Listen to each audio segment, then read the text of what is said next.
Bismillahirrahmanirrahim. Assalamualaikum warahmatullahi wabarakatuh. Bismillah, alhamdulillah, wassalatu wassalamu ala rasulillah wa ala alihi wa sahbihi wa mawalah. La hawla wa la quwata illa billah. Asyhadu an la ilaha illallah wa asyhadu anna muhammadan abduhu wa rasuluh. Allahumma salli ala Muhammad wa ala alihi wa sahbihi ajma'in, amma ba'd. Bapak-bapak, ibu-ibu, sedaya para jamaah ingkang mugi tansah pinaringan rahmat Allah Subhanahu wa taala. Monggo sarengan kita awali pepanggihan dalu menika maosan rutin kanthi waosan basmalah. Bismillahirrahmanirrahim. Bapak Ibu, sakdenipun kita ngaturaken materi. Yang pertama nanti info kesehatan kagem kula panjenengan. Dan maka ada materi khusus yang penting kita ketahui dan harus paham. Sebelumnya monggo semangat untuk sholat jamaah itu diiringi dengan semangat hadir lebih awal. Wah, nggih tekan mriki azan wis 5 menit. Jamaah lagi wong loro. Nah, nek komat gruduk-gruduk ngoten. Ya Allah ini. Ini buah pengajian iku lek jenengan sholat jamaah mung ngoyak sholat bareng imam jamaah. Jenengan kehilangan banyak kebaikan. Napa kebaikan yang kita luput dari kita? Di antaranya kita kehilangan banyak amalan-amalan sholat sunnah. Meskipun jenengan sosok tasih nyandak sholat tahiyatul masjid, jenengan tekane mun mepet kalih iqomah, berarti kita sampun kehilangan amalan pahala sholat sunnah yang diberikan Allah ketika penjenengan hadir sebelum iqomah, isih sempat sholat, isih sempat nunggu beberapa saat, lah niku amalan yang banyak membawa kebaikan. Saat ini mboten ketok, penjenengan menghitung akhirat badhe getun. Wah, ngerti yo ngono ndemben azan seneng aku telat, seneng aku mepet. Nah, kuwi kanca-kancaku sing teko awal ternyata sugih pahala wonten mriku. Nah, niki sebagai bentuk napa? Pembuktian kita. Ngaji wis pirang-pirang tahun anggere magrib pas jadwal pengajian ini sok-sok mubalek ini rada ragu kijane pengajian ora kok irung enek wong iki. Lho niki mengke ke depan mulai malam Rabu khususipun lan hari-hari setelah itu kita lek pun niat salat jamaah, kula suwun mangke panjenengan iki salate tidak hanya semata-mata jamaahnya tapi rangkaian ibadah yang bisa kita ambil. Yang kedua Bapak Ibu, kita sampaikan info kesehatan. Ini kita manfaat mengangkat kaki sebelum tidur. Nah, turun itu memang ada tahapan-tahapanipun. Ora terus langsung ngantuk bleksek. Nah, niki ternyata ada gerakan mengangkat kaki. Pripun carane? Nah, mungkin kita lihat. Betapa banyaknya manfaat yang ada dalam aktivitas niko. Nah, kita simak. Manfaat mengangkat kaki sebelum tidur. Ternyata mengangkat kaki 15 menit sebelum tidur manfaatnya luar biasa. Lakukan sekarang sebelum terlambat. Jangan anggap sepele hal kecil ini sebelum tahu manfaatnya. Yuk simak manfaatnya. Pertama, mendetoksifikasi hati dan ginjal. Pada saat kaki terangkat ke atas, darah akan mengalir kembali ke hati dan ginjal. Hal ini dapat membantu hati dan ginjal bekerja lebih baik untuk mendetoksifikasi racun dalam tubuh dan meningkatkan metabolisme. Yang kedua, menambah energi. Pada saat kaki terangkat, sel-sel tubuh akan beraktivitas seperti pada saat olahraga, sehingga tubuh akan lebih berenergi. Yang ketiga, melancarkan aliran darah. Pada saat kaki terangkat ke atas, darah bisa mengalir tanpa hambatan. Alhasil metabolisme pun meningkat. Yang keempat, menyehatkan jantung dan menstabilkan tekanan darah. Pada saat kaki terangkat, kita melatih otot inti kita bernafas dan meringankan kerja jantung. Alhasil nyeri pada dada pun akan hilang. Pada saat bersamaan, jantung menjadi lebih sehat, tekanan darah stabil, dan dapat membantu mengurangi stres. Yang kelima, menurunkan lemak darah dan menstabilkan gula darah. Pada saat kaki terangkat ke atas, tubuh akan mengeluarkan keringat yang otomatis mengeluarkan racun dan membakar lemak di dalam tubuh.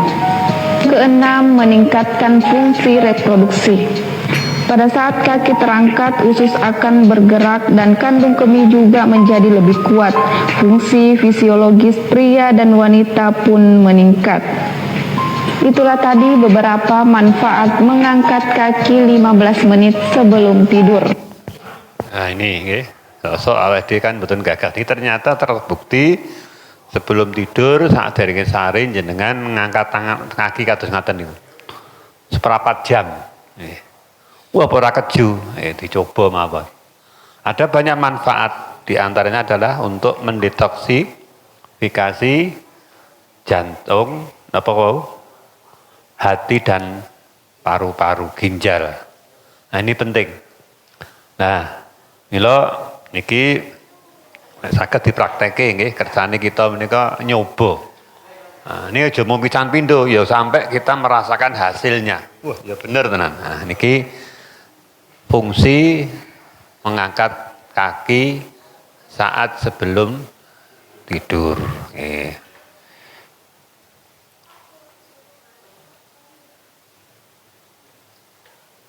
Yang kedua niki ben manfaat keroan. Nah, ya, keroan yang Jawa ini loro titik keroan niki. Pertanyaan saya Pak, di Indonesia apa pengobatan alaminya Pak? Apa? Saya bangga menceritakan pengobatan ini ketika saya kemarin ceramah ke Malaysia dan Singapura dan mereka tidak pernah mengenal pengobatan yang dilakukan di Indonesia. Dan saya bangga sekali dengan pengobatan ini. Bapak tahu apa? Kerokan Pak. Dan saya bangga sekali dan saya yakin tidak ada di Amerika, di Jepang, di Cina, saya yakin nggak ada di kerokan Pak. Dan saya bangga dengan kerokan. Mudah-mudahan tidak dipatenkan oleh Jepang lagi Pak. Mudah-mudahan. Dan kerokan luar biasa loh Pak. Mohon maaf di sini, ada yang senang kerokan atau tidak?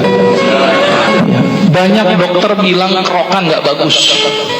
Wah bahaya itu, merusak pori-pori, bikin ketagihan macam-macam.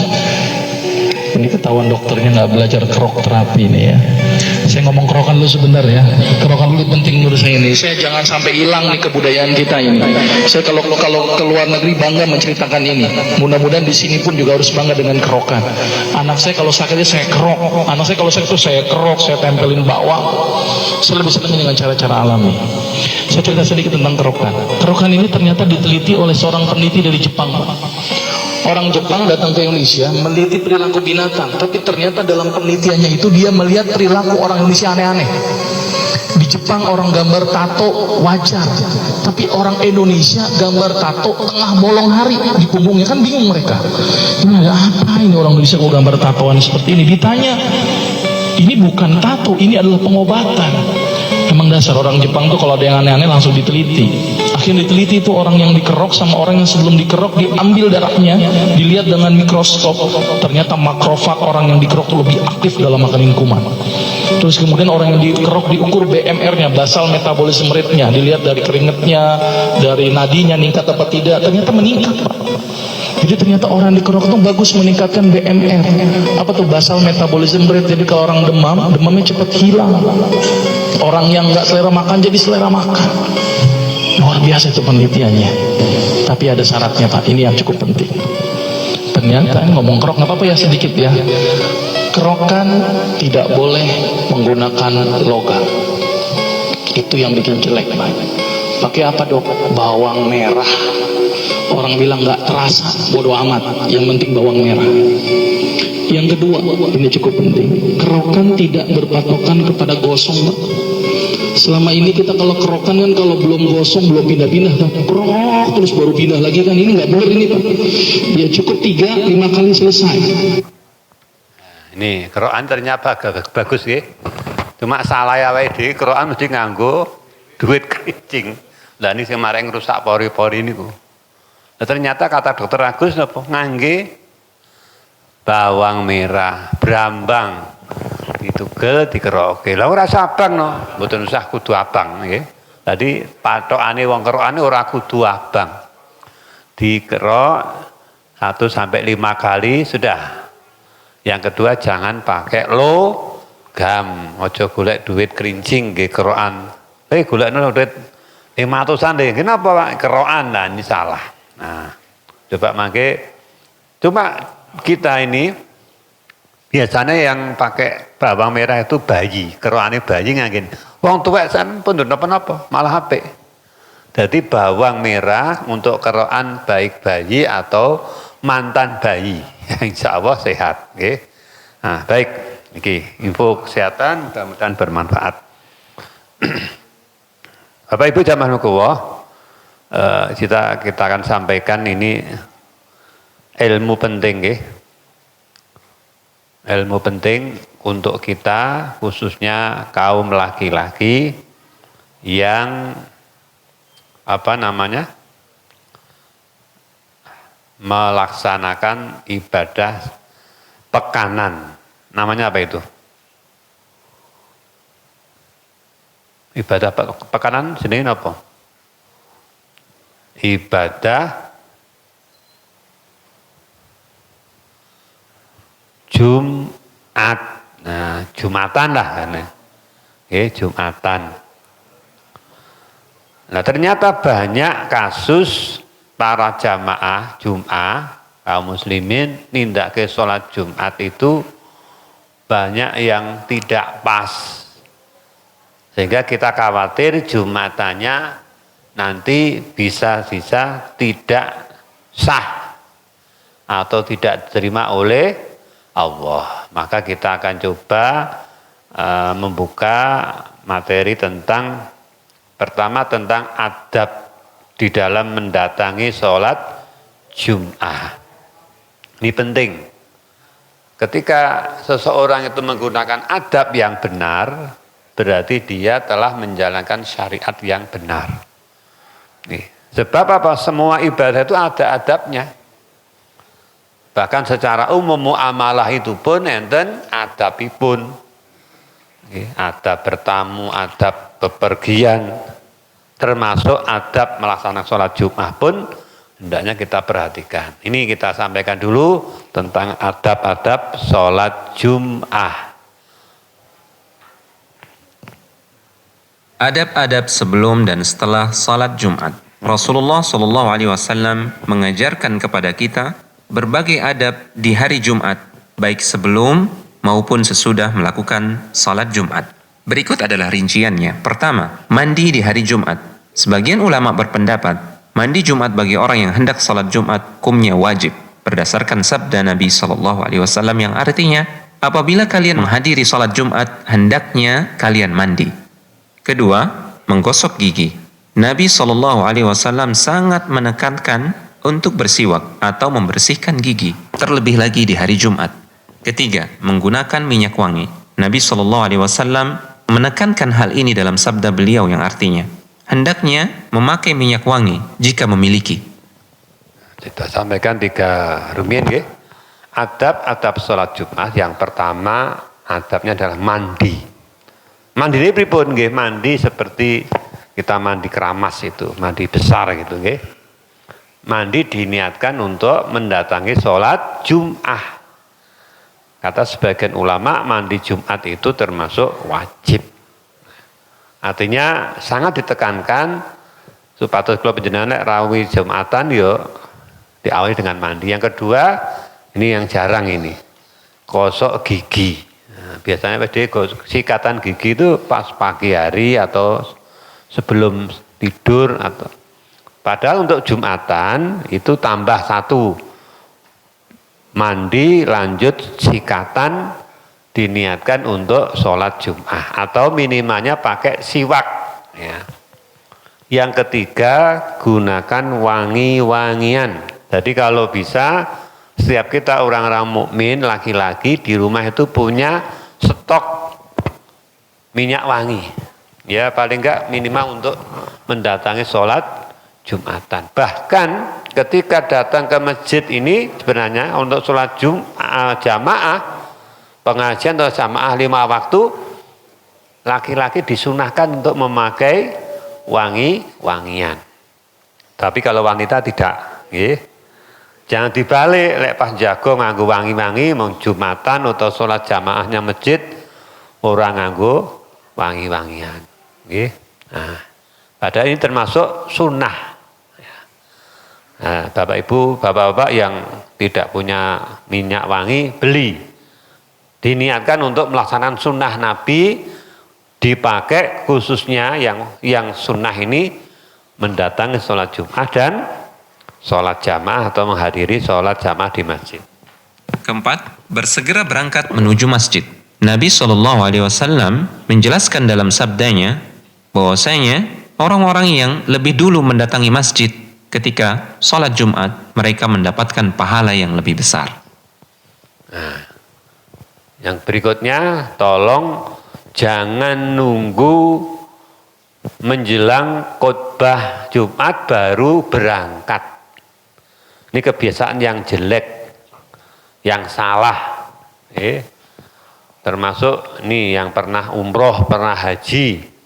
Di sana itu sudah terbiasa karena mengamalkan sunnah. Jumatan 1:30 siang, jam 09.00 wis berangkat. Jam 10, jam 11. Nek awake dhewe Jumatane jam 12 kurang seperempat, 11:30 itu paling awal rumasane. Rong patek akeh kancane. Justru kados keturaturken kala wau. Nek kita menika datang lebih awal mendapatkan kebaikan yang besar, ya, yang banyak. Coba kita simak tadi hadisnya. Saya setel lagi, ya. Bahwasanya orang-orang yang lebih dulu mendatangi masjid ketika sholat Jumat, mereka mendapatkan Ini mendapatkan pahala yang besar. Masa awake dhewe ra pengin. Aja mun jujuk, wah, khotbah cek suwe munggahe sik nang omah. Padahal di rumah enggak punya kerjaan apa-apa kecuali kantoran, dodolan. Nek omah gur tengok-tengok. Bendang adus, sikatan, mangkat, gitu loh. Nah, ini pendapat pahala. Ini riwayat Bukhari Muslim. pahala yang lebih besar. Kelima, mengambil posisi di saf yang terdepan. Bagi laki-laki, saf yang terdepan adalah saf yang paling utama. Namun hati-hati, jangan sampai melangkahi pundak-pundak orang atau melewati orang yang salat hanya karena ingin duduk di saf yang terdepan. Karena semua ini dilarang keras oleh Nabi SAW. Jadi kalau sudah sampai di masjid, ambil sop terdepan. Jumatan kok senengane manggon buri karo senden. Pengajian nggak apa-apa. Jumatan langsung ambil depan. Ini keutamaan yang luar biasa. Ya. Nah, ini saya sampaikan ini. Nanti tolong, ini ada CCTV ini enggak ini? Punya CCTV enggak? Ada. Nah, so dicek. Sing pengajian, sing praktek iki sapa wae dicek. Nah, mungkin sing ada prakteknya jenengan nanti kau tengkulo kabari, Pak, yang mempraktekkan Pak ini. Nanti saya kasih hadiah umroh gratis. Nah, umroh gratis. Ini pesawat, hotel bayar dhewe. Nah, umroh itu sing gratis. Insya Allah mungkin tanggal 1 saya berangkat. Ya, tak doakan jamaah Masjid Baitur Ridho bisa hadir bersama untuk melaksanakan ibadah di tanah suci. Insya Allah nanti ya bisa pekan depan, bulan depan. Jadi Bapak Ibu, Bapak-bapak kalau sudah datang waktu sholat Jum'ah atau waktunya sudah mendekati, segera berangkat, ambil posisi yang terdepan. Keenam, memperbanyak salat sunnah.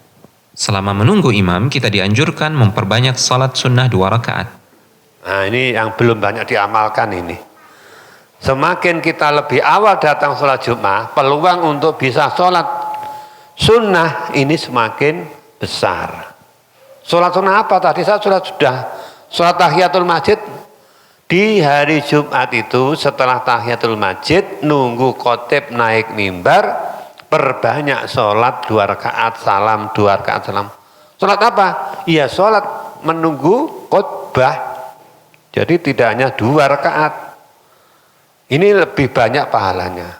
Meskipun kita datang ke masjid untuk sholat Jum'ah atau sholat jamaah, datang lebih awal 2 rakaat tahiyatul masjid, lenggah, zikir boleh, baca Quran boleh, doa boleh, itu sudah dapat bonus seperti orang sholat sunnah selama belum iqomah atau selama belum didirikan Jumatan atau dimulai khotbah. Nah, apalagi ditambah kita nindake sholat 2 rakaat, luar biasa. Sebanyak-banyaknya. Kalau kesel ya leren, zikir, doa, baca Quran. Kalau masih ada lagi, sholat lagi. Ya. Hingga imam datang. Sebagaimana dinyatakan dalam hadis Nabi SAW yang artinya, lalu dia mengerjakan sholat semampunya sebelum datangnya imam. Kemudian beberapa adab selepas sholat Jumat. Nah, setelah ini kita belajar tentang adab setelah Jumatan selesai. Jangan lupa mengerjakan sholat sunat 2 rakaat atau 4 rakaat. Ibnu Umar radhiyallahu anhuma menceritakan, saya menghafal 10 rakaat rutinitas Nabi SAW. Di antaranya, beliau mengerjakan 2 rakaat sesudah salat Jumat di rumahnya. Nabi SAW juga bersabda yang artinya, apabila kamu selesai salat Jumat, lakukanlah salat 4 rakaat setelahnya. Kalau sholat sunnah setelah sholat Jumat dikerjakan di masjid, rakaatnya 4 kali rakaat salam, kali rakaat salam. Nek jenengan kondur sholat sunai bar Jumatan ning dalem niku cukup 2 rakaat. Nggih.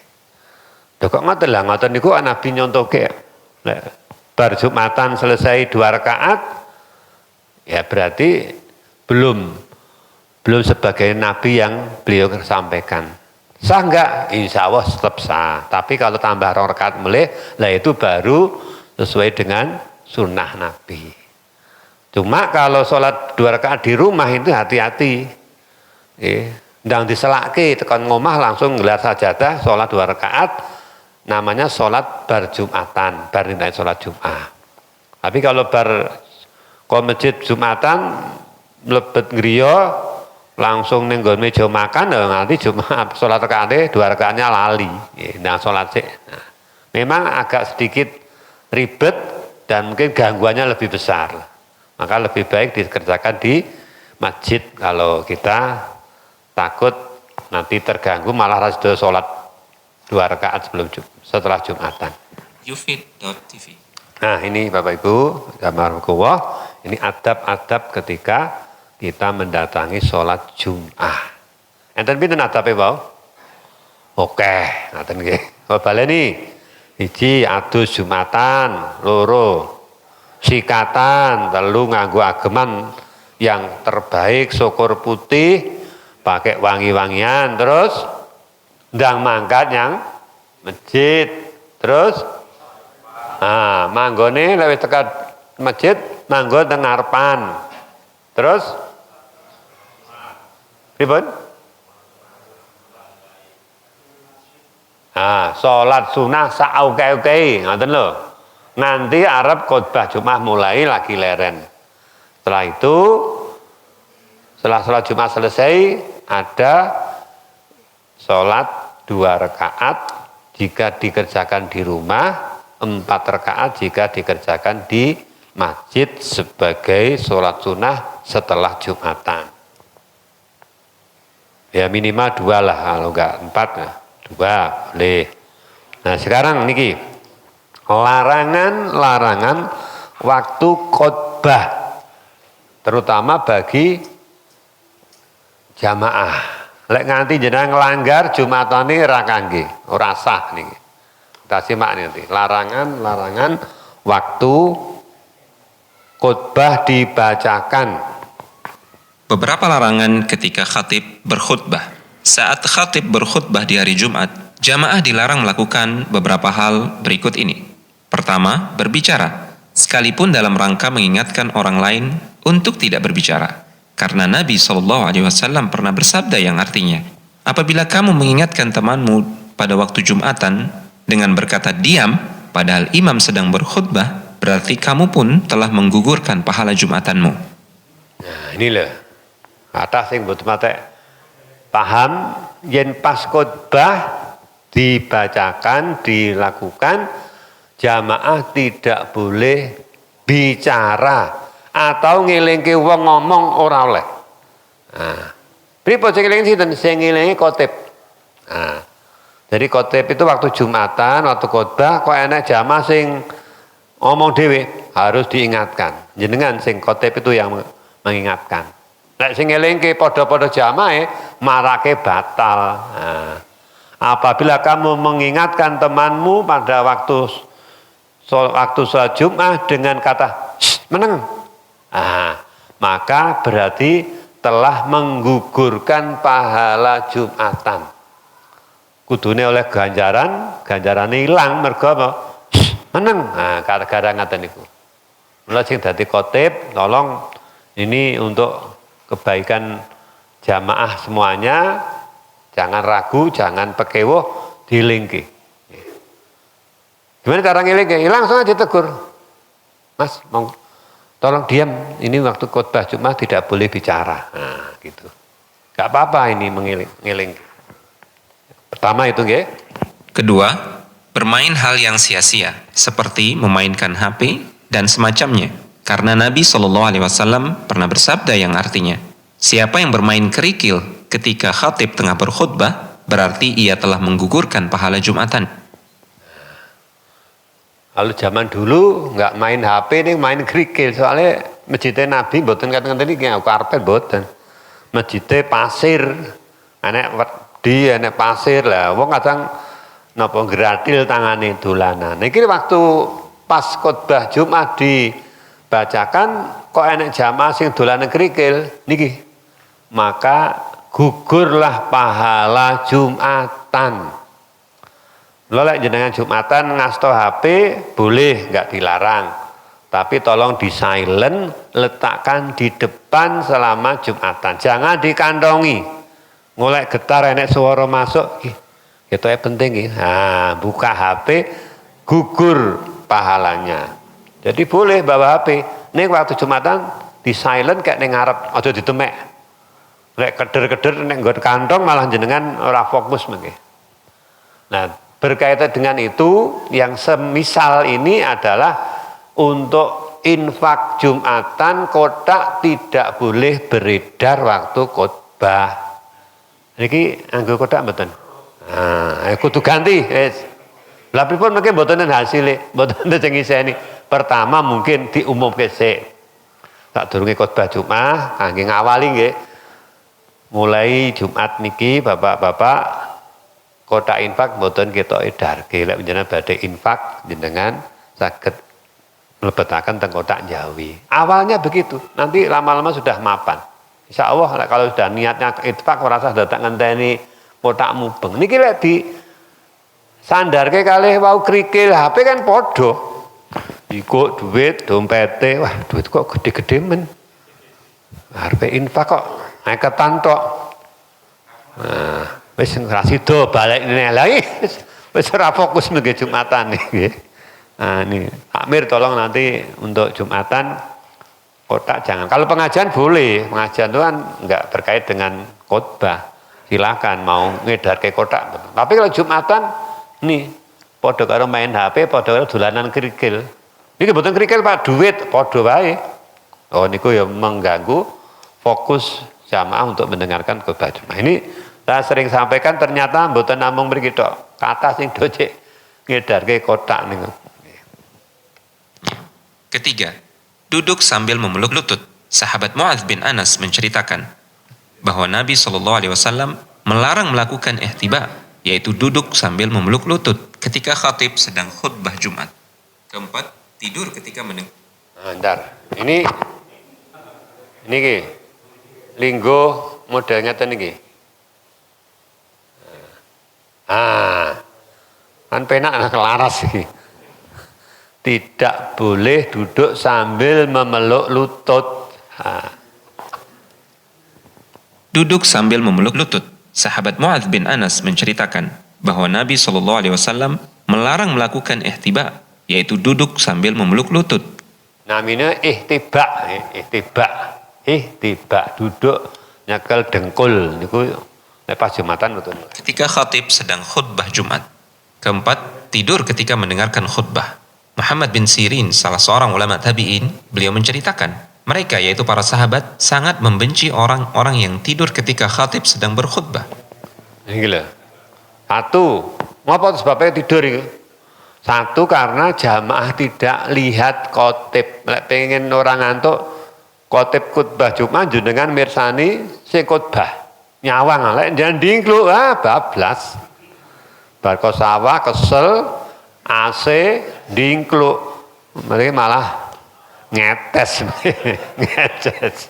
Nah, walaupun tidur ini sebenarnya tidak kena hukum, tapi kalau Jumatan ojo nganti turu. Khotbah 10 menit tak turu ya. Makanya untuk khotib tolong nada khotbahnya harus keras. Nabi itu kalau khotbah seperti memimpin perang, nadanya tinggi. Ojo nganti kaya wong tua sing umur 80 tahun. Monggo bapak-bapak jamaah rahimakumullah kita bertakwa kepada Allah. Ngantuk kabeh. Harus dengan nada tinggi. Dan tidak boleh terlalu panjang. Kata Nabi nanti dalam hadis yang lain. Jumatan itu sing dawa salate khotbahnya pendek. Khotbah pendek do ngantuk pemene dawa. Ya. Apa termasuknya? Hikmahnya apa? Kalau khotbah itu pendek, itu menjaga semuanya. Jenenge awan-awan gek bar kesel ya. Bisa saja orang itu ngantuk, tertidur. Nah, biar tidak, bahasanya singkat, padat, yang penting materinya tersampaikan. Enggak kaya pengajian. Untuk kita khotbah setengah jam itu terlalu panjang. Idealnya ya seperempat sampai 20 menit pol itu. Syukur 10 menit, 15 menit. Nanti silakan untuk sholatnya agak panjang. Karena menjaga semuanya. Kemudian Bapak Ibu zaman hukumah, untuk Jumatan itu tadi dilarang toh. Kita ngomong toh. Tapi untuk jamaah Jumat boleh bicara tapi dengan khotibnya. Misalnya, Pak Khotib saya tanya tadi ayat berapa? Boleh, enggak batal. Tapi kalau ngomong karo konconi sesama jamaah ini batal sholatnya. Jadi yang boleh bicara itu dua arah, khotib ke jamaah atau jamaah ke khotib. Ini bicara selama khutbah Jumat yang tidak membatalkan. Nah, ini perlu dipahami dan dimengerti, terutama untuk khotib ya, jangan sampai terlalu panjang dan nadanya jangan terlalu lembut sehingga orang itu mudah untuk ngantuk dan tertidur. Mereka mencela dengan celaan yang keras. Karena itu, apabila merasa ngantuk, Nabi SAW menyarankan agar kita pindah posisi. Beliau bersabda yang artinya, apabila kalian mengantuk pada hari Jumat, maka pindahlah tempat duduk. Jadi kalau ngantuk pun pindah posisi, misalnya barsila rodok diangkat, boleh. Kalau bergerak selama tidak ngomong. Ya, jadi kalau dengar khotbah Jumat dihindari untuk dingkluk. Nah, dingkluk marake ngantuk. Dingkluk atake kusuk-kusuk ngrungokke lah bablas minggu. Nah, boleh seperti itu. Yufid.tv. Nah, ini beberapa larangan ketika penjenengan melanggar yang kita sampaikan tadi, berarti Jumatannya enggak ada nilainya, enggak berpahala. Iman toh nggih. Nah, jangan bicara, jangan dolanan HP, apa tadi? Kerikil ya. Termasuk nanti kotak Jumat kalau bisa, walaupun ini banyak yang punya pertimbangan ya semonggo, tapi ini kalau saya menyimpulkan kotak mubeng itu seperti kita main HP, ngetok ke duit, naik dompet, ngitung dan seterusnya, nanti malah tidak fokus. Ya Bapak Ibu, mari kita perbaiki ibadah kita, terutama Jumatan yang sepekan sekali hukumnya wajib, jangan sampai gugur pahalanya karena kita tidak mengerti ilmunya. Makaten yang kita sampaikan, mari kita akhiri. Subhanalhamdika, asyhadu an la ilaha illa anta astaghfiruka wa atubu ilaik. Assalamualaikum warahmatullahi wabarakatuh.